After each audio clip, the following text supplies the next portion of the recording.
Welcome to the Money Over 50 podcast, brought to you by Dallas Davison and Michael Hogue from Money Over 50 Financial Advisors. This information is general in nature and does not take into account your objectives, financial situation, or needs. Therefore, you should consider whether the information is appropriate for you and your personal circumstances. If you require personal advice, please contact Money Over 50 Financial Advisors. Welcome to Money Over 50. Big day today. We've got Ali Hogue in the studio with me, Dallas Davison. So Michael is still easing back into work in the new year. And so we've got Ali, our newest advisor and integral part of the team. He's sitting in Michael's chair and we'll see how he goes today. Ali, do you want to say hello to the listeners?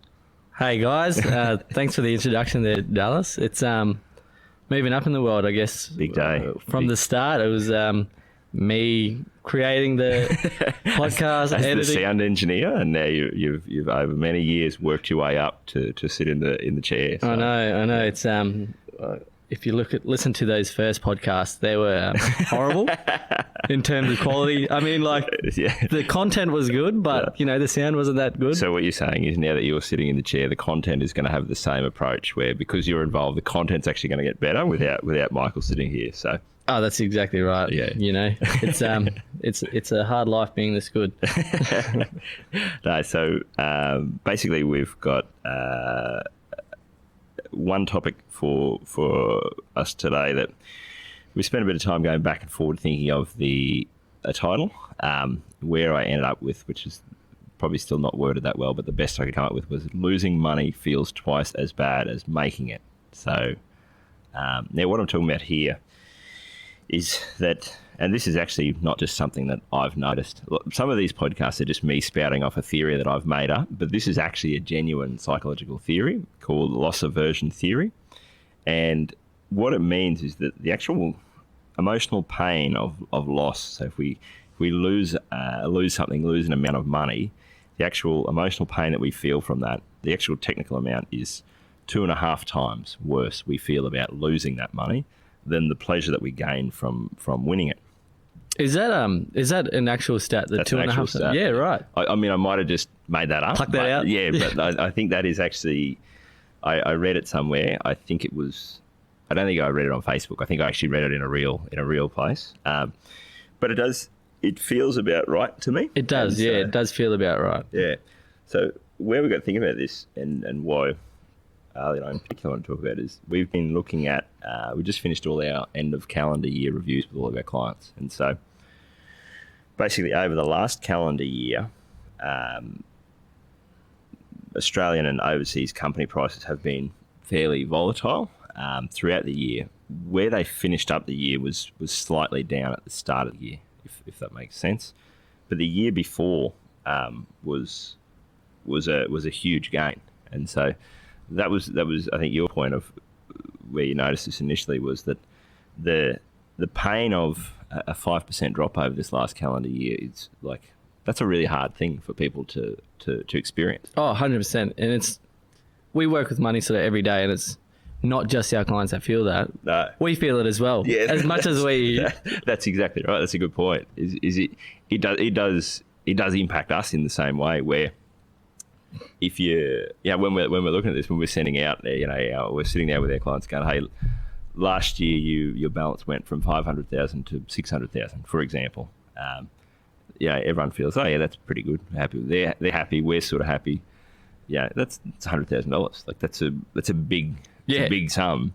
Then when you go, oh, yeah, your balance went from 600,000 to 580. That's a good point. That the client goes, geez, that.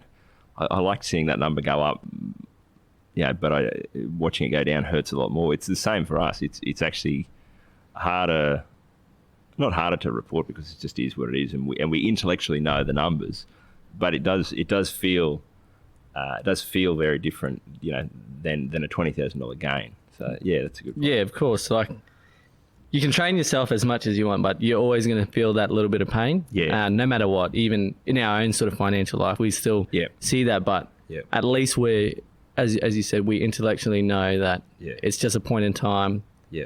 We sort of understand that over time that will change. Yeah. but it's still that pain. We still feel it as well. Yeah, that's a really good point. I didn't really know where we were going to go with this, Ali, but I think you've probably, without meaning to, guided it in a good direction there. It's like, because whenever we do this podcast, again, some of them are like an SBS movie where I just drift off halfway through and there's no like action point or anything to do with it. I think the point that you're making here is like to approach it in the same way that we do, which is that we accept that that's painful. You know, it's not fun. Yes. We would prefer to just show a nice, neat number going up and to the right, but you experience that, you accept that emotion. That is what it is. That's the way that you feel about it. But the key there is you don't have to act on it. Exactly. Yeah, that's exactly right. Yeah, and I think that's the bit that is, like anything in life. There's a what you feel or what you think and your reaction to that the ability to separate that is what you really have to work on in all settings. You know, like it's the difference between getting there at the end of the night and going, I really feel like a bowl of ice cream before I go to bed. You can feel that, and you can think that, and the most healthy, fittest, leanest people in the world, they still feel that. They just don't act into that impulse. So sounds like something you could learn on a meditation retreat. It does. So there you go. There's my action. My action item from today is what Ali's alluding to there is that I've been on a couple of 10-day silent meditation retreats, and Ali's about to go on one himself. Which is crazy because I remember when I first started, I think 2019 with you guys. I don't know if you've just come off one, but you were talking about it in the office, and I couldn't think of anything absolutely worse to do than go on 10 days and do absolutely nothing and talk to nobody. Yeah. I've come to a sort of point in my life where I'm like, I'm going to give that a go. Yeah. And that's exactly right. That is the point of what you do realise on something like that, or anyone who has meditated or sort of been a bit mindful at times, is that you realise that your emotions and your thoughts are just a constant running commentary, and there's a big difference between what you think in one moment and what you want to think or what you should think. If that makes sense. And so, it is a. I mean, that might be a bit extreme. If you're looking at your super balance and it's down slightly over the last calendar year, it might be a bit extreme to go, I'm going to go and do a 10-day meditation course just to make sure that you do the right thing. But it's a tricky one because we're having this at the moment now, Ali, with like new clients who are coming in, and so often people will come and say, oh, you know, I've been with this super fund and they've been really good, but last year they went terrible. And you kind of going, yes, there are things that you need to look at, but don't make big decisions based purely on what happened over that last calendar year. You don't want to teach people or train people to, you should just react to that market movement over the last 12 months. That's right. Like, I think loss aversion particularly can really drive someone to make sort of poor decisions in both their investing life and other financial aspects as well. Yeah. A big one that you sort of see is, I think, a big risk that people tend to take is move a lot of their money into cash. Yep. So their reasoning behind that is because they're scared of that short-term volatility that we see. They're scared of that loss that they might see on their balance, but don't realise how that can affect them in the long run. Yeah. Not put them in a position or not back themselves up to get into the position they need to be in. Yeah, and that's exactly right. It's the and that is the difference between any of these things is if you can stop and take a breath and think it through, and then as long as you've got the right information or the right the right tools, I guess, to make the decision, is, you know, we've done podcasts before about the impact of panicking and moving into cash at the wrong time, and what the dollar value of that could potentially cost you over the future. But it is really hard because it's like, that's in the future, you know what I mean? That's 10 years down the road. Hey, if you make this decision now, that could, you know, in opportunity cost of lost gains, or in, you know, having to buy back in at higher prices, that might cost you $500,000 in 10 years' time. But it's kind of like a thing where that's it, which I guess is probably a whole different bias, but it's like in 10 years' time, that's a completely different thing. Whereas I'm watching my balance drop today. You're in pain right now. Yeah. What can I do to stop that pain? That's exactly right. That's all your mind's thinking about, is reducing that pain. And unfortunately, that can lead to bad decisions. But yeah, that's right. It is interesting because even,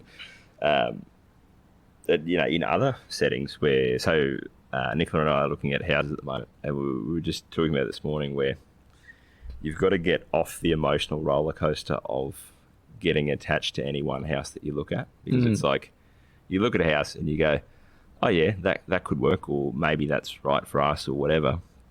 The minute that the agent says, oh yeah, we've had an offer placed on that property overnight, your impulse is, but no, we're going to lose this. We're going to lose this house. Oh no, what do we need to do? I'll pay any amount of money. Give me the house. I don't want to lose it. And that's the same sort of thing where it's like, a minute ago you were indifferent to having. Sorry about that, guys. That was me driving. Now that Ali's taken the step up into the top dog seat and replaced Michael, I'm trying to be the sound engineer behind the scenes, and as I was waving my arms around, knocked a cable out, and then I've tried to restart it 3 times and stuffed it completely up. So at least we know you're passionate about what you're talking about, mate. That's exactly right. That's how strongly I feel about it. No, so yeah, but I guess just to wrap up that point, the house thing is, and that's what anyone who's a good salesman will often play on that. You know what I mean? And not, whether it's conscious or subconscious, it's like that. They know that if they can get you worried about losing it, you're far more likely to behave in an irrational way and to do things that to pay a price that you might later regret. That's right. Yeah. Like you said, it's about 2.5 times more that feeling. So that's exactly right. It's, if you were a salesperson, it makes sense for them to try act on that. Yeah. Try get you to buy that house, make you fear losing that, or and it plays a big part, not just in financial life, but as you're saying, it plays a part in most of our life. Yeah. Where that loss really does hurt a lot more. Yeah. No, it's an interesting one, and it becomes as you said there, it's at the start of the podcast, I really like that point, because often we can sort of pontificate about the theory of it without really talking about that lived experience. And that's the thing, is that there's no way around that, I don't think. Like there's no way to not experience that emotion. And so it's really just about that taking a deep breath, just sitting and looking at all the information and trying to make a decision that's as calm and as rational as you can, without accept the emotion. That's right. Just being aware. Being aware. Yeah, that's exactly right. Be aware that is a thing that you'll experience. Exactly right. And the good thing, I think, in my personal life, so being a few years younger than you, Dallas, I tend to base a lot of my things off your experiences. Yep. So you go through the pain, which is great for me. So you're my guinea pig in a lot of big decisions that I'm going to be making in my life. Yeah. And it's you're quick to say, I've been through this mistake, I've done this, I've done that. And it sort of helps not only with just loss aversion, but a whole variety of other things as well. But it's like, at least I've got something else there to help me make me aware of my own thoughts. Yeah, and that's a good point there too, because that's what we, our role, like with clients, is often talk about this, the length and breadth of working with someone. So if you work with someone for 10 years, you get to know them, you get to know their life, and you get to see how they progress, and you can kind of get a really good understanding of them and how they're likely to respond to things. And that can be really handy to help people work through these sorts of emotional situations. Definitely. The other big one is that, if you've got 100 clients, you can sort of look across and see, like you say, you can almost help your clients learn from other people's mistakes. And we see that all the time, where people come in and go, hey, we want to do X. And I'll go, you can do X, but I've experienced it myself, and here's how it played out. Or I've seen other clients do this. This is how they felt at the time. This is how they reacted to that feeling at the time.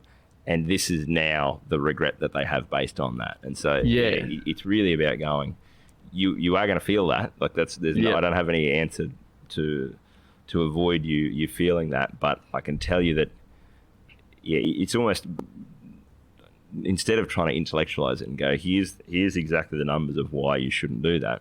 It's that thing of, well, if you're worried about losing now, for example, if you're worried about your balance dropping, you can try and counteract that with numbers and with, here's what or you can go, look, I've seen people do that, and then in 3 or 4 years' time, this is how it played out. They actually lost this much, and this is the position, and it meant that they couldn't have the retirement they want. It meant this, and it's not about scaring them. It's just about, if we're talking about how you feel, you have to take into account how you feel now, but you also have to take into account how you're going to feel in the future from that decision. Yeah, exactly right.